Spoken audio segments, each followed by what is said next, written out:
વિન્ટરમાં immunity build કરવા માટે આપણે અલગ અલગ વસાણા ખાતા હોઈએ છીએ. આ વિન્ટર સ્પેશિયલ ખજૂર પાક નટ્સ અને સીડ્સથી લોડેડ છે. એક પેનની અંદર ઘી મૂકીને ગુંદને ફ્રાય કરી લેવાનો છે અને એને મેશ કરી લેવાનો ઠરે એટલે.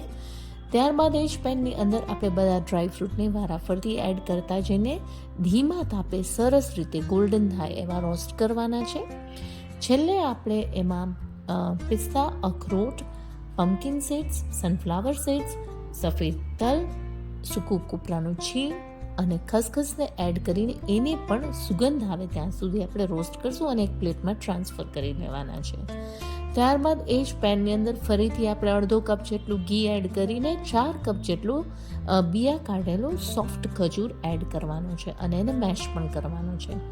જ્યારે તે પેનની સાઇડ્સને છોડી દે અને ગોળો બની જાય ત્યારે તેમાં ગેસ બંધ કરીને આપણે બધા રોસ્ટેડ ઇન્ગ્રેડિયન્ટ્સ એડ કરી દેવાના છે અને એક પ્લેટની અંદર ગ્રીસ કરેલી પ્લેટમાં આ રીતે ફેલાવી દેવાનું છે. ઉપરની સરફેસને સરસ રીતે સ્મૂધ કરી લેવાની છે અને થોડું ઠરે એટલે તેમાં કટ્સ આપી દેવા. કોઈ પણ ડ્રાય ફ્રૂટ તમે વધારે કે ઓછા પ્રમાણમાં એડ કરી શકો છો અને તમારી ચોઈસ પ્રમાણેના એડ કરી શકો છો. આ એકદમ માઇલ્ડ સ્વીટ ખજૂર પાક બને છે નટ્સથી લોડેડ.